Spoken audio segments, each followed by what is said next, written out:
Magandang araw mga kaibigan. Bigyan natin ng reaction opinion itong post ng News 5. Title, I was almost shocked. Mahirap paniwalaan.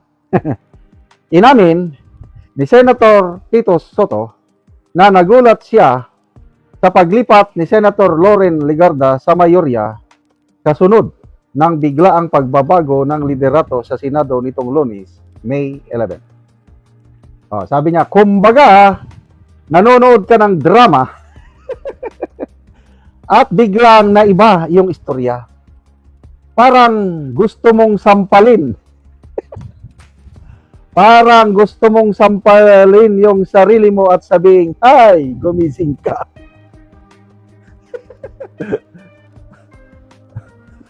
Gustong sampalin ang sarili. Ano ba ito?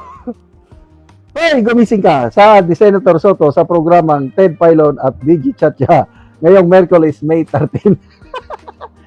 Hindi naman ganon yung feeling ko, masakit sa akin lang. At least, alam ko na ang tunay na kulay mo after all these years.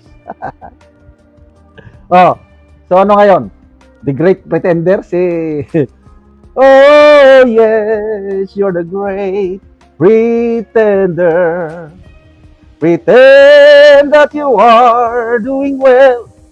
My life is such. You pretend too much. I'm weary. My heart can tell. Pretending that you're doing well. So, pretender.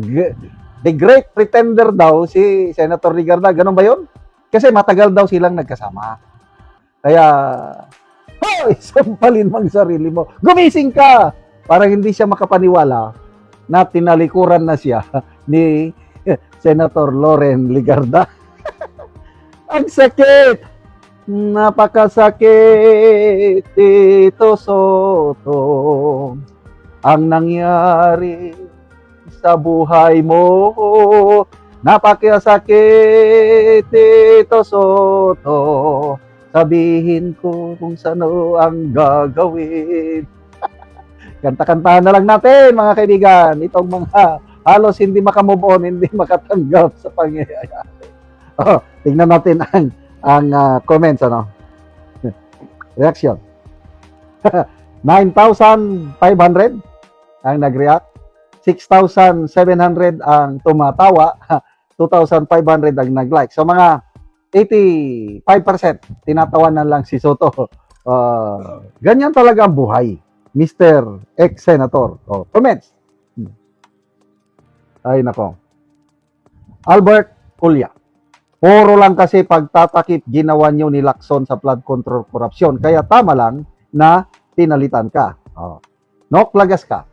Minsan talaga may mga kaibigan, akala mo kaibigan mo hanggang sa huli. Ito si Soto, di ba pinagmayabang niya na sa mga kaibigan ng Pangulong Duterte, ako na ang pinakamatagal na kaibigan niya. Inaamin, pinagmamalaki niya na kaibigan daw siya ni PRRD. Kaya, back to you. Kung anong ginawa nyo kay Duterte, ito na ngayon. Bumabalik na sa inyo. Ang inyong bigla kayong tinalikuran. Marco Salvador, ganyan talaga ang buhay.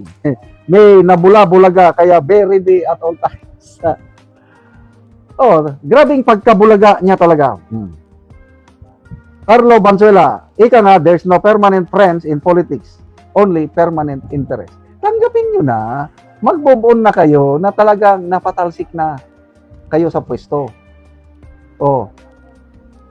Hindi nyo ba tanungin sarili nyo, bakit biglang bumaliktad si Senator Legarda? Kung ako, si Senator Legarda, sa nangyayari ngayon, babaliktad at babaliktad pa rin ako. Bakit? Una, yung interest ng pamilya niya. Yung anak niya ngayon, ginigipit ng administrasyong ito. Kinakasuhan na. At ang sa kaso nga isinampalaban kay Congressman Libestek, kasama ang, kung hindi ako nagkakamali, 4 na Legarda. kung hindi kapatid, mga kamag-anak, kasi mga Ligarda kinasuhan. Dahil sa panggigipit. So ano ngayon? Ako si Senator Ligarda, dyan pa rin ako sa poder ni Soto na klaro naman nakakampi ng Marcos Jr. administration. Yan ang kasabihan.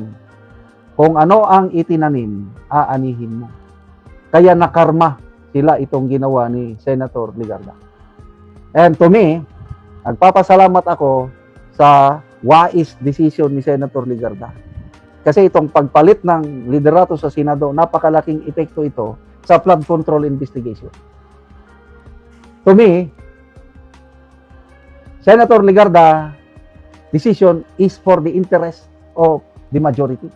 Yung tayo ba, taong bayan, na ninakawan, tapos ang ginagawa nila, Soto and Lacson, wala lang. Binabaliwala ang mga importanteng testigo, hindi nila tinatawag. Oh, sinong maligaya nun? Kaya ako, personally,